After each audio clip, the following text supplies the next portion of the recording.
Get out of my house, you crazy woman. Scott's words keep echoing in my head as I sit on the curb, tears streaming down my face.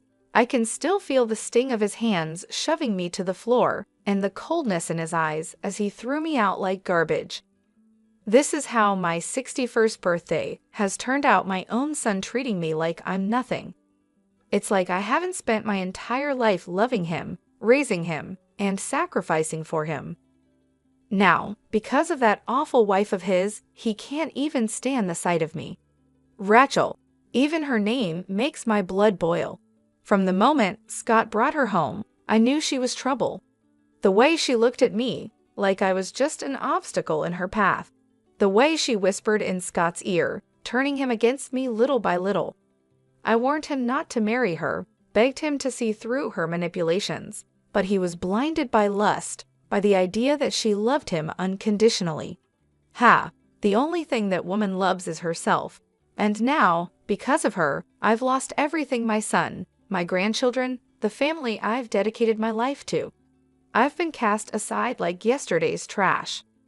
As I sit there, wallowing in my misery, a car pulls up beside me. The window rolls down, revealing the concerned face of my best friend, Sabrina. "Damn, what happened? What are you doing out here?" she asks, her voice full of worry. I can barely choke out the words. "Scott, he kicked me out, said I was crazy, and that it was his house now." Sabrina's eyes widen in shock, then narrow in anger. "He did what? On your birthday? Oh, honey, get in the car. You're coming home with me." I climb into the passenger seat, my body numb, as Sabrina drives. She keeps glancing over at me, her brow furrowed. "This is unacceptable, Julia. Scott can't treat you like this. Something has to be done." I shake my head sadly. "What can I do, Sabrina? He's a grown man. He's made his choice." Sabrina purses her lips, a determined look in her eye. "Maybe so, but that doesn't mean he gets to get away with it. You're his mother, for God's sake. It's time Scott and that awful wife of his learned. There are consequences for their actions." I turn to her, confused. "What are you saying?" A slow smile spreads across Sabrina's face. "I'm saying, my dear, that it's time for a little revenge, and I know just the person to help us get it." As we speed into the night, I feel a flicker of something I haven't felt in a long time. Hope. Hope that maybe, just maybe, I can make Scott and Rachel pay for the pain they've caused. That maybe karma will finally catch up to them. The day started off well enough. It was my birthday, and despite everything that had happened with Scott, I was determined to make the most of it. I spent the morning tidying up the house, putting up a few decorations, and preparing a special dinner. I even bought a cake from the bakery down the street, the one Scott always loved as a kid. Around noon, I called Scott, my heart fluttering with a mix of hope and worry. To my surprise, he actually answered. "Hey, Mom, what's up?" His tone was neutral, guarded. I took a deep breath. "Well, I was wondering if you, Rachel, and the kids would like to come over for dinner tonight. It's my birthday, and I thought it would be nice to spend some time together as a family." There was a long pause. I could hear muffled voices in the background, like he was discussing it with someone. Finally, he spoke. "Yeah, okay, we could do that. What time?" Relief washed over me. "How about 5 p.m.? I'm making your favorite lasagna." "Sure, see you then." He hung up before I could say anything else. The rest of the day passed in a blur of preparation and anticipation. By the time 5 p.m. rolled around, everything was perfect. The lasagna was bubbling in the oven, the table was set, and the cake was proudly displayed on the counter. Right on time, the doorbell rang. I practically ran to answer it, a huge smile on my face. But the moment I opened the door, my heart sank. Scott stood there, a scowl etched on his face. Beside him was Rachel, her lips curled into a sneer. The kids were nowhere to be seen. "Where are the children?" I asked, trying to keep my voice steady. Rachel let out a harsh laugh. "We decided it was best they didn't come. Wouldn't want them exposed to any more of your toxic influence." I felt like I'd been slapped. Toxic influence? What are you talking about? She stepped forward, jabbing a finger at me. Don't play dumb, Julia. We all know what a terrible mother you were. The way you turned Scott against his own father, the constant guilt-tripping and manipulation. It's no wonder he wants nothing to do with you. Tears stung my eyes. I looked to Scott, silently pleading for him to defend me, but he just stood there, arms crossed, saying nothing. That's not true, I managed to choke out. I've always loved and supported Scott. I would never do anything to hurt him. Rachel's eyes flashed with anger. Drop the martyr act. You're nothing but a selfish, vindictive woman who can't accept that Scott has moved on with his life, that he chose me over you. Something inside me snapped. Before I knew it, I lunged forward, ready to slap that smug look off her face. But Scott stepped between us, grabbing my wrist in a painful grip. Don't you dare touch my wife, he growled. You're pathetic, you know that? Coming up with this whole birthday charade, trying to worm your way back in. Well, it's not going to work. We're done with you. With that, he shoved me backward, sending me stumbling. I caught myself on the doorframe, tears now flowing freely down my cheeks. Scott, please, I whispered. I'm your mother. But he just shook his head, his eyes cold. Not anymore. Come on, Rachel. Let's go. I watched helplessly as they turned and walked away, slamming the door behind them. The sound echoed through the empty house, a brutal finality to it. There I stood, alone on my birthday, my heart shattered into a million pieces. I don't know how long I stood there, frozen in the aftermath of Scott and Rachel's cruelty. Minutes, hours, it all blurred together. The pain in my chest was unlike anything I'd ever felt before, a deep, aching void that threatened to swallow me whole. Eventually, I managed to close the door, my hands shaking. I stumbled to the couch, collapsing onto the cushions as sobs racked my body. How could he do this to me? My own son, treating me like I was nothing. I hadn't spent my entire life loving and caring for him. The sound of my phone ringing jolted me out of my despair. I glanced at the screen and saw Sabrina's name. For a moment, I considered ignoring it, not wanting to burden her with my problems. But the thought of facing this alone was too much to bear. I answered, my voice thick with tears. Hello? Julia, what's wrong? Did something happen with Scott? The concern in her voice was my undoing. I broke down, the whole story spilling out between gasps and sobs. Sabrina listened patiently, offering words of comfort and support. That's it, she said firmly when I finished. This has gone too far, Julia. Scott and Rachel can't keep treating you like this. It's time for them to face some consequences. I sniffled, wiping my eyes. What do you mean? I mean it's time for a little payback. They think they can just walk all over you, but they've got another thing coming. You're a strong woman, Julia. It's time to start acting like it. Her words ignited a spark within me, a flicker of anger amidst the pain. She was right. I couldn't just sit here and wallow. I needed to do something to take back control. Okay, I said, my voice steadier now. What did you have in mind? I could practically hear Sabrina's grin through the phone. Meet me at the diner in an hour. I've got someone I want you to meet. Trust me, he's going to be a big help. An hour later, I was sitting across from Sabrina in a booth at the local diner. She had a mischievous glint in her eye as she sipped her coffee. So who is this mystery person? I asked, curiosity getting the better of me. As if on cue, the bell above the door jingled. Sabrina waved at someone behind me. There he is now. I turned, my eyes widening as a tall, broad-shouldered man approached our table. He had a rugged look about him, like someone who had seen his fair share of trouble. Julia, meet my brother James, Sabrina said, gesturing for him to sit. James nodded at me, his gaze assessing. Sabrina filled me in on your situation. I'm sorry to hear about what your son and his wife did. That's rough.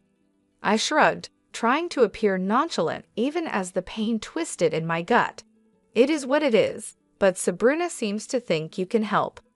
He leaned forward, his elbows on the table. I can. In my line of work, I've learned that everyone has secrets, skeletons in their closet. And from what Sabrina's told me, I'm betting your daughter-in-law has more than a few. A tingle of anticipation ran down my spine. What are you saying? James smiled, slow and dangerous. I'm saying let me dig into Rachel's past. If there's dirt to be found, I'll find it.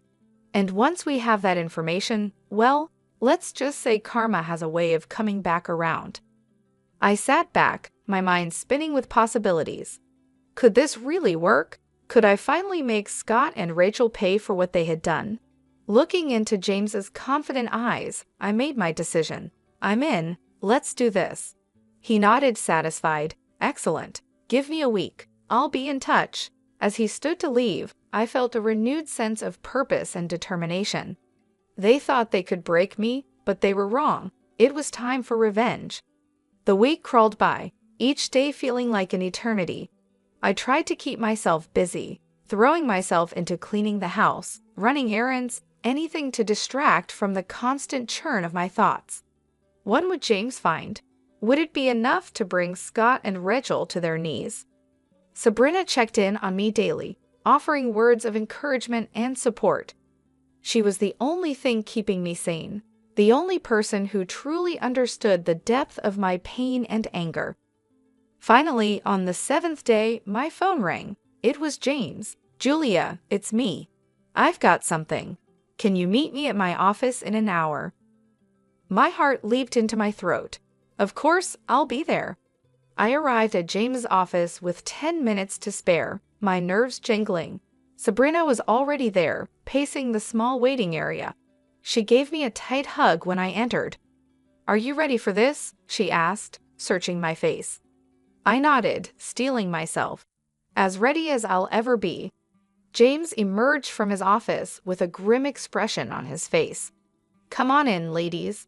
We settled into the chairs opposite his desk, the air thick with tension. James opened a manila folder, spreading out a series of documents and photographs. So, I did some digging into Rachel's background, he began, tapping the papers. And let me tell you, this woman is no saint. He slid a document towards me. First off, she has a criminal record. Embezzlement from her previous job. She managed to avoid jail time, but it wasn't pretty. I stared at the paper, a mug shot of Rachel staring back at me. She looked younger, but those cold eyes were unmistakable. But that's not all, James continued, his voice grave. I also found out that she's a person of interest in the death of her ex-boyfriend. Sabrina gasped, and I felt like I'd been punched in the gut. What do you mean? I managed to ask, my voice shaking. James handed me a newspaper clipping. 3 years ago, her ex was found dead under mysterious circumstances. The police suspected foul play but could never prove anything. Rachel was the last person to see him alive. I scanned the article, my eyes catching on phrases like suspicious death and ongoing investigation. My mind reeled, trying to reconcile this information with the woman my son had married. So what does this mean? Sabrina asked, voicing the question I couldn't. James leaned back in his chair, steepling his fingers. It means we have leverage. It means that if this information were to come to light, Rachel's life as she knows it would be over, her reputation, her marriage, everything. A flicker of hope ignited in my chest. So what do we do now? A slow smile spread across James's face. Now we use it. We let Rachel know that we have this information, and if she doesn't want it to go public, she needs to convince Scott to make things right with you. Sabrina nodded, her eyes gleaming. And if she refuses? James shrugged. Then we go to the police. We let them reopen the investigation into her ex's death. One way or another, Rachel will face the consequences of her actions.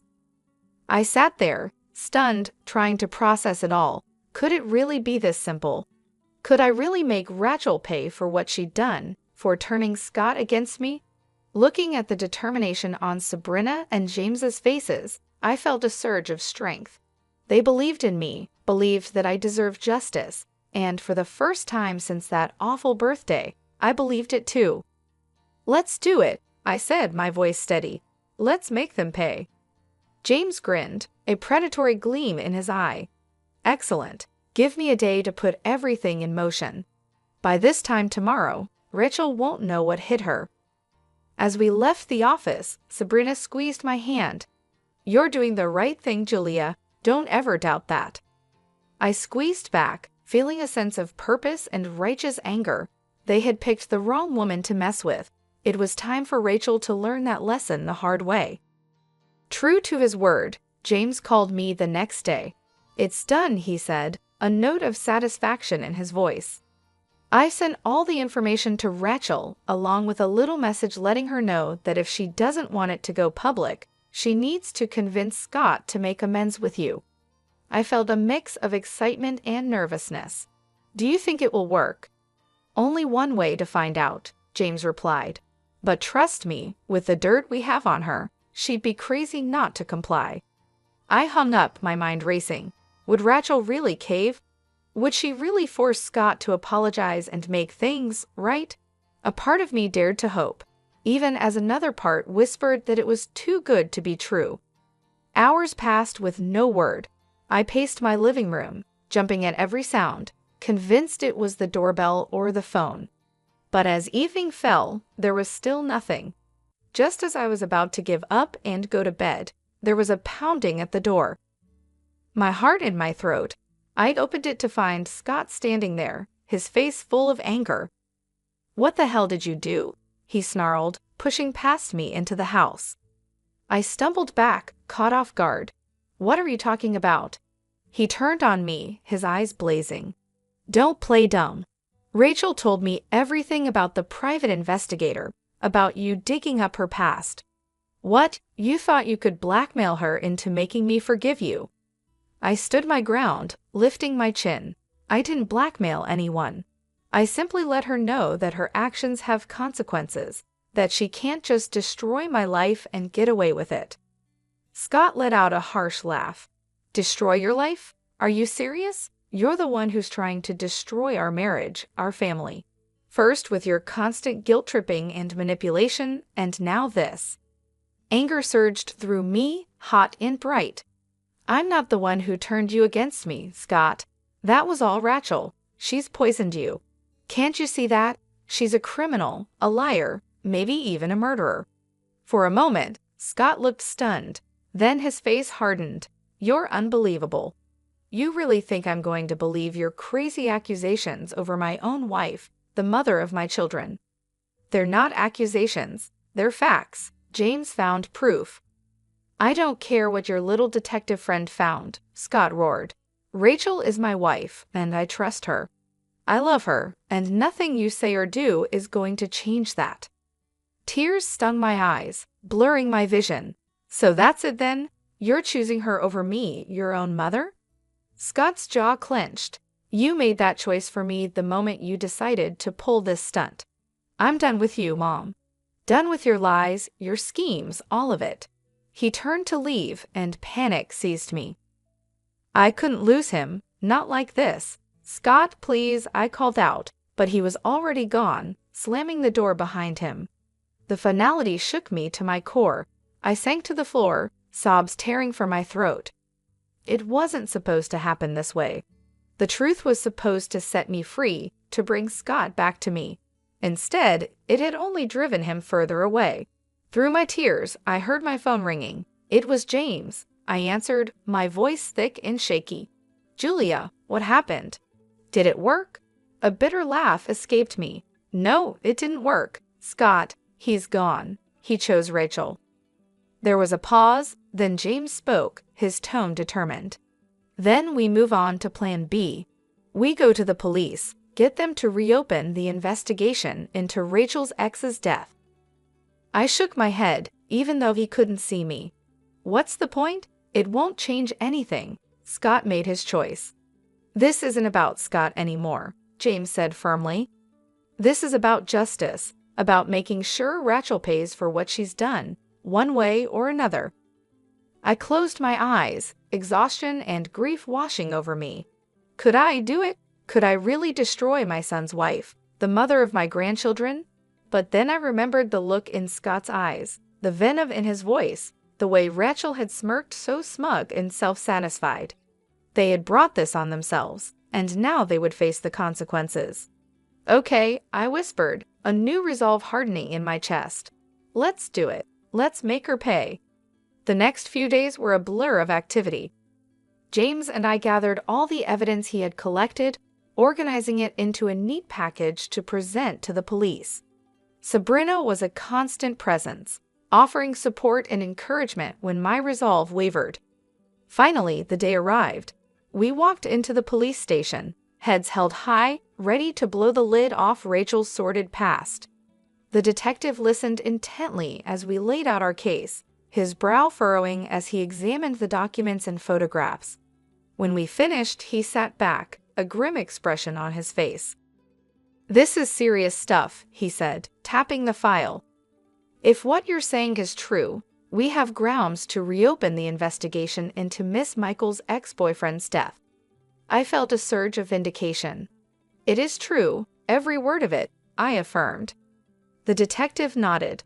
"All right then, leave this with me. I'll get the ball rolling." We left the station, a sense of anticipation thrumming through me. It was really happening. Rachel was finally going to face the music. 5 days later, I received a call from James. "Turn on the news," he said, a note of triumph in his voice. I did as he said, my heart pounding as the anchor's face filled the screen. "Breaking news," she announced, her expression serious.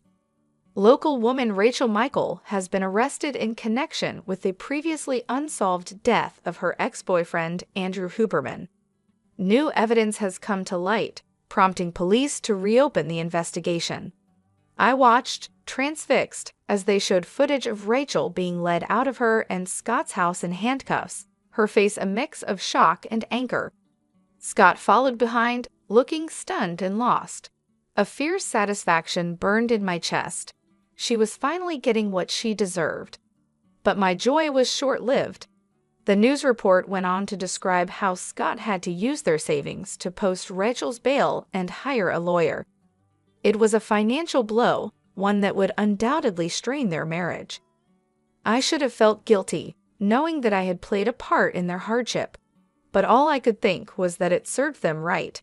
They had brought this on themselves with their cruelty and deceit. Over the next few weeks, I watched from afar as the drama unfolded.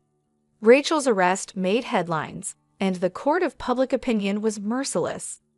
Speculation ran rampant about her involvement in her ex's death and what other secrets she might be hiding. Scott put on a brave face, standing by his wife in public, but I could see the toll it was taking. He looked haggard, worn down by the constant scrutiny and whispers.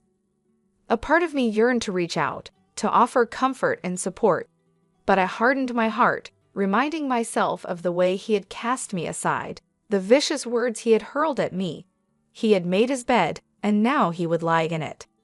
One afternoon, as I was returning from the grocery store, I spotted a familiar figure on my doorstep. It was Scott, his shoulders slumped, his eyes red-rimmed. For a moment, I considered ignoring him, pretending I wasn't home, but curiosity got the better of me. "What do you want?" I asked coldly as I approached, my arms laden with bags. Scott looked up, his expression a mix of exhaustion and desperation. "Mom, I need your help." I raised an eyebrow. "Oh, now you need my help. What happened to being done with me and my schemes?" He flinched as if I'd struck him. I know I said some awful things, but this is bigger than that. Rachel's in real trouble, Mom. The evidence against her, it's bad." A flicker of unease passed through me. "What are you saying?" Scott's voice broke. "I'm saying I don't know what to do. The lawyer fees are bankrupting us, and if Rachel goes to prison, I can't raise the kids on my own. I need you, Mom, please." I stared at him, torn between the urge to comfort him and the desire to lash out. He looked so broken, so defeated. But then I remembered the pain he had caused, the way he had abandoned me. I straightened my spine, my voice cold. You should have thought of that before you turned your back on me. I'm sorry, Scott, but you're on your own. With that, I brushed past him, ignoring his pleas and apologies. He had made his choice, and now he would live with the consequences. A few days after Scott's desperate visit, I received an unexpected call. It was Rachel's mother, her voice tight with barely contained anger. "Julia, I know we've had our differences, but I need to ask a favor," she said, the words seeming to pain her. I felt a flicker of surprise. What kind of favor? It's the kids. With everything going on with Rachel's case, Scott's struggling to keep up. He needs a break. I was hoping you could take the children for the weekend. I hesitated, torn. On one hand, the thought of spending time with my grandchildren filled me with longing. It had been so long since I'd seen them. But on the other, the idea of helping Scott and Rachel after everything they had done to me was hard to accept. "Please, Julia," Rachel's mother pressed, sensing my reluctance. "I know you love those kids. They need some stability right now, and Lord knows they won't get it from Scott or Rachel." I sighed, my resolve crumbling. She was right. Whatever issues I had with their parents, my grandchildren were innocent. They deserved better than to be caught in the middle of this mess. "All right," I agreed. "I'll take them for the weekend, but I'm doing this for them, not for Scott or Rachel." "Of course. Thank you, Julia. I'll let Scott know to drop them off Friday evening." True to her word, Scott arrived on my doorstep that Friday with the kids in tow. He looked even worse than the last time I'd seen him, his face gaunt and shadowed. "Mom," he greeted me, his voice hoarse. "Thank you for doing this. I really appreciate it." I nodded stiffly, my attention on the children. They looked up at me, their eyes wide and uncertain. "Grandma," my granddaughter cried, breaking into a smile. She rushed forward, wrapping her little arms around my waist. I hugged her back, blinking back sudden tears. "Hello, sweetheart. I've missed you." My grandson was more reserved, hovering by Scott's side. I knelt down, opening my arms. "Come here, buddy. It's okay." Slowly, he stepped into my embrace, his small body trembling. My heart ached for him, for both of them. Scott cleared his throat. "I'll pick them up Sunday evening. If anything comes up, just give me a call." I straightened, meeting his gaze coolly. "We'll be fine. Enjoy your weekend." With a final nod, he left, leaving me alone with the kids. I took a deep breath, forcing a smile. Who wants pizza for dinner? The weekend passed in a blur of laughter, games, and stories. For a little while, I was able to forget the drama and heartache, lost in the simple joy of being with my grandchildren. But all too soon, it was over. Scott arrived to collect the kids, his expression guarded as they gathered their things. "Grandma, can we come stay with you again soon? We had so much fun." My granddaughter tugged on my hand. I smiled, smoothing her hair. "Of course, honey, anytime you want."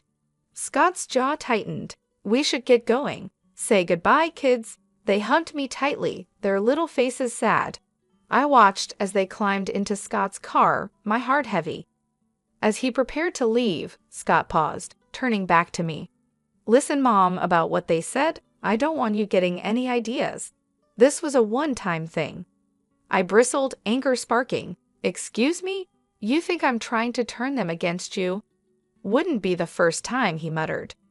I saw red. "How dare you? I have done nothing but love and support those children, which is more than I can say for you and Rachel. You're so wrapped up in your own drama, you can't even see how much they're hurting." Scott's face flushed. "You have no idea what we're going through. No idea the stress, the pressure." "And whose fault is that?" I cut him off. "You chose this, Scott. You chose Rachel and all the chaos that comes with her. Don't you dare put that on me." He stared at me, his eyes hard. "This isn't over, Mom. I won't let you poison my kids against me the way you did with Dad." With that, he got in the car and drove away, leaving me shaking with rage and hurt. I stood there, watching until the car disappeared from view, a cold determination settling over me. If Scott wanted to play hardball, then so be it. I was done playing nice. It was time to end this once and for all. The day of Rachel's trial arrived, cold and gray. I dressed with care, choosing a somber black suit that radiated quiet authority. Sabrina picked me up, her face set with grim determination. "Are you ready for this?" she asked as we drove to the courthouse. I nodded, my jaw tight. "I've been ready for a long time." We met James on the steps, his expression serious. "I've got a surprise for you," he said, leading us inside. I tracked down Andrew Huberman's family. They're here to testify. I felt a surge of gratitude and vindication. With their testimony, Rachel's fate would be sealed. The courtroom was packed, the air thick with tension. I took my seat behind the prosecutor's table, my heart pounding as Rachel was led in, her wrists and ankles shackled. She looked pale and drawn, but her eyes still glittered with malice when they met mine. Scott sat stiffly beside her, his face a mask of conflicting emotions. I looked away, focusing on the judge as he called the court to order. The trial was grueling and emotional. The prosecutor laid out the evidence against Rachel in damning detail, painting a picture of a cruel, calculating woman who would stop at nothing to get what she wanted. But it was the testimony of Andrew Huberman's family that truly sealed her fate. His mother, a frail silver-haired woman, spoke of her son's kind heart, his bright future cut short. His sister wept as she recounted Rachel's controlling, abusive behavior and how she had isolated Andrew from his loved ones. Through it all, Rachel sat stone-faced, her eyes cold and empty. Scott grew more and more agitated, his knee bouncing, his hands clenched into fists. Finally, it was time for the verdict. The jury filed back in, their faces somber. The foreman stood, clearing his throat. In the matter of the state versus Rachel Michael, on the charge of murder in the first degree, we find the defendant guilty. The courtroom erupted in gasps and murmurs. Rachel's face drained of color, her mouth falling open. Scott leaped to his feet, his chair clattering to the floor. "No," he shouted, his voice raw with anguish. "No, this is wrong. She's innocent." The judge banged his gavel, calling for order. "Mr. Michael, control yourself, or I will have you removed from this courtroom." Scott subsided, collapsing back into his seat, his head in his hands. Rachel turned to him, her expression desperate. "Scott, do something. You can't let them do this to me." But Scott wouldn't look at her, his shoulders shaking with silent sobs. The bailiff stepped forward, preparing to lead Rachel away. I watched with a strange mix of emotions swirling within me. Triumph, yes, but also a hollow sort of sadness. It had come to this, my own son broken and humiliated, his love life in ruins. As Rachel was escorted out, she turned back, her eyes locking with mine. In that moment, I saw the depth of her hatred, the venom in her soul. "This isn't over," she hissed, her voice low and deadly. "I'll make you pay for this, I swear it." I met her gaze steadily, unflinching. "You've already paid, Rachel. You made your choices, and now you'll face the consequences. Goodbye." With that, I turned and walked out, my head held high. It was over. Justice had been served. But even as relief washed over me, I couldn't shake the lingering unease. Scott's anguished face haunted me. Had I gone too far? Had my quest for vengeance blinded me to the collateral damage? I shook my head, pushing the doubts aside. No, Scott had made his bed, and now he would lie in it.